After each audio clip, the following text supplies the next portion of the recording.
hi guys! Once again, welcome na naman po sa aking YouTube channel. Ayan, so for today's content, dahil nandito lang tayo sa bahay, and of course, as a vlogger, as a small YouTuber, gusto kong bumawi sa aking mga subscribers, at lalong-lalo na sa aking mga viewers, dahil medyo matagal akong hindi nag-vlog dahil syempre, nag-aaral ako at the same time nagtatrabaho. So, medyo mahirap po talagang pagsabayin yun. Pero ngayon, dahil wala tayong pasok at holiday, ayan, so naisip kong bumawi sa aking mga subscribers at sa aking mga viewers. So, nakapag-isip ako ng idea, lalong-lalo na sa aking mga viewers. At of course, kung ikaw ay bata pa at teenager, syempre medyo, bilang isang teenager, medyo mahirap ang mga gawaing bahay. Pero, dito sa aking content, dahil hindi naman tayo sikat at di naman tayo kilalang artista or celebrity, so isa lang po tayong small YouTuber at small vlogger. Ayan, so naisip ko po mag-share ng content, lalo na para sa mga teenager na gustong matuto. Ayan, so dahil nasa digital world na po tayo, so syempre medyo may mga gamit na po tayo sa bahay na medyo upgraded na rin po. So, ang ituturo ko po ngayon sa vlog ko is that kung paano magsaing gamit ang rice cooker. Ayan, so for today's content, ituturo ko lang naman sa inyo, lalong-lalo na sa mga teenager na nasa bahay lang at para less na po yung hassle sa pagsasaing, ituturo ko po sa inyo kung paano nyo gawin or paano nyo matutunan ang pagsasaing gamit ang rice cooker. Ayan, so hindi natin patatagalin pa guys ha. So tara, samahan nyo po ako para ituro sa inyo kung paano magsaing gamit ang rice cooker. Ayan, so let's go! So ayan guys, ito po yung ating rice cooker. I-shoutout ko po si Consi Simon Tantoco kasi galing pa ito sa kanya at napalalunan ko po ito ng last Christmas party namin. Ayan. So, inbox natin to. Ayan po, number 23 po yung napanalunan ko, guys. Ayan. Sa mga teenager dyan na gustong matutong magsaing, punta na kayo sa YouTube channel ko. Ayan. So, ito po yung rice cooker na napanalunan ko. Ay. Ayan. So, diba, malaki. So, ilang, ano ba to? So, 1.8 liter siya. So, pang pamilya na rin siya. So, ito na po yung pinaka malaki, pang pamilya na rice cooker. Ayan, mayroon pa siyang sticker galing from Consular Simon. Ayan, so, yung pusa ko, ganyan po talaga siya pag nagbablog ako, sumasali. And so, tuturo ko sa inyo guys ha, kung paano magsaing gamit ang rice cooker. Ayan. So, kulay pink siya. Nakakatuwa naman. Ayan. So, complete naman yung kanyang mga tools. So, tatanggalin natin siya sa plastic. Kasi, very first time po natin gamitin ito. Ayan. So, parang mag-unbox na rin po tayo. At the same time, tuturo na rin natin kung paano gamitin. So, wala po tayong paghahawak ng camera. So, ang mangyayari is mano-mano na lang po tayo guys ha. So dito po nakalagay yung ating warm or cook. So ayan guys, ito yung lagayan ko ng bigas. So kukuha po tayo ng isang salok. Ayan. And then, ilalagay natin dito sa ating rice cooker. Ayan. So, ang technique po talaga guys sa pagsasaing is that dito sa rice cooker, nung nagsisimula pa lang ako bilang bata, kung ilan yung takal ng bigas, halimbawa isang takal, sa dalawang sukat ng tubig. So, hugasan na natin siya guys ha. Para hindi mahihirapan yung mga nagsisimula. So, kailangan natin hugasan muna yung bigas. Dahil, syempre, para matanggal po yung mga alikabok. And of course, syempre, may mga chemicals po yan.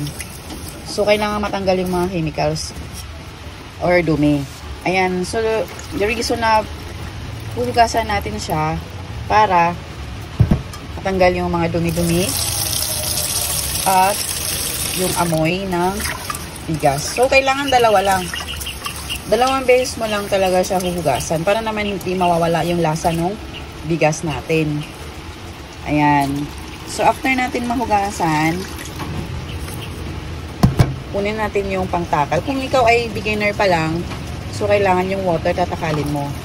Halimbawa, yan. Ayan. So, isang takal muna. Ayan. So, dahil isang takal lang yung bigas natin, so, kailangan dalawang takal na tubig lang ang ilalagay natin. Ayan. Para hindi siya mag-overcook or malambot. Ayan, so kailangan i-make sure natin na lahat ng bigas is nandito. Ayan. So, tatakpan muna natin. Ayan, so as you can see, nandito na po tayo sa harapan ng rice cooker. So, ang gagawin po natin is that, bago natin isalang dito sa rice cooker, is, i-assure muna natin na hindi basa. Kasi kapag basa po yung part na to, yung kaldero or yung pinagsasaingan natin, possible na masisira po yan. Kasi dito po magagaling yung heat. Ayan, dyan po magagaling yung heat. And syempre kapag basa, talaga magkakaroon ng problema. So, ang gagawin natin, assure muna natin na hindi basa. So, dahil basa siya, pupunasan natin siya ngayon. Ayan, pupunasan natin. Pasensya na kayo guys kasi walang tagahawak ng camera. Ayan, so, pupunasan natin siya paikot.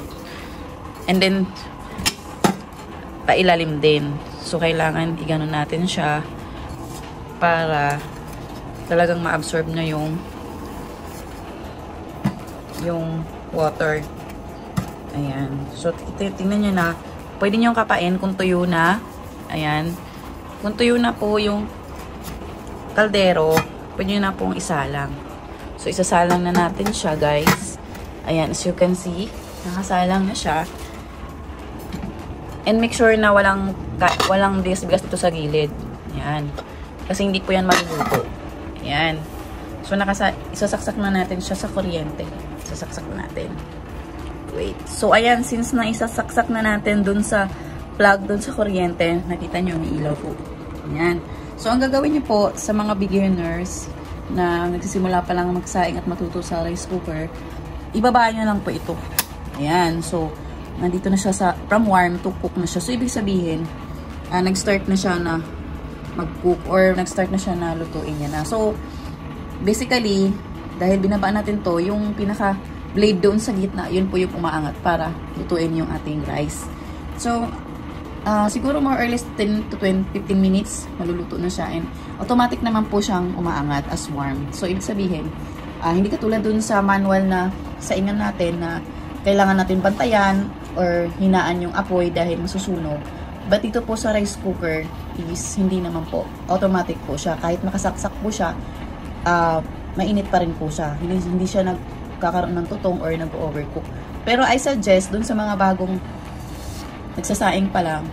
So kapag nag-warm na po, siguro more or less mga 5 minutes, pwede nyo yung tanggalin dun sa plug. Kasi mas maganda po na mas maingat po tayo sa sasaing. Kasi, syempre, aware natin yung sunog, pwede natin iwasan. So, sa mga beginners, ganun lang po yung procedure. So, kailangan maingat ka sa pagsasaing.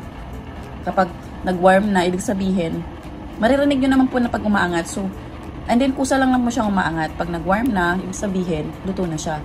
So, it is possible na pwede nyo na silang hugutin within 5 minutes or 5 seconds or depende sa inyo. Basta i-check nyo na rin po.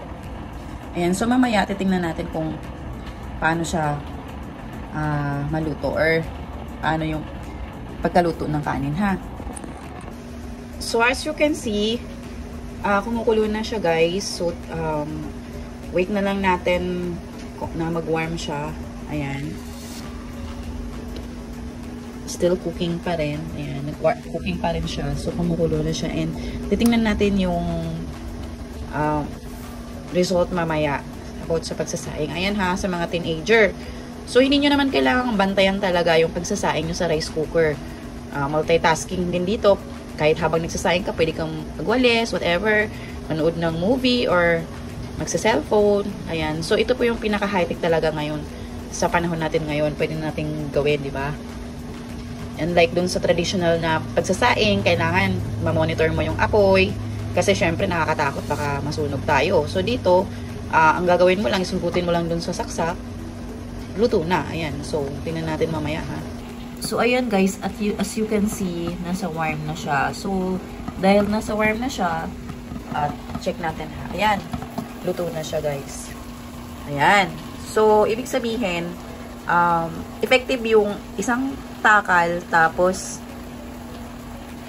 dalawang takal din na water dun sa sukatan ng ating rice cooker. So, sa mga beginner, ganun lang po ang gagawin nyo, ha. And then, pwede nyo rin po siyang tanggalin. Kasi, since naluto naman na siya. And then, maluluto lang po yan siya sa init natin, ha. So, ayan.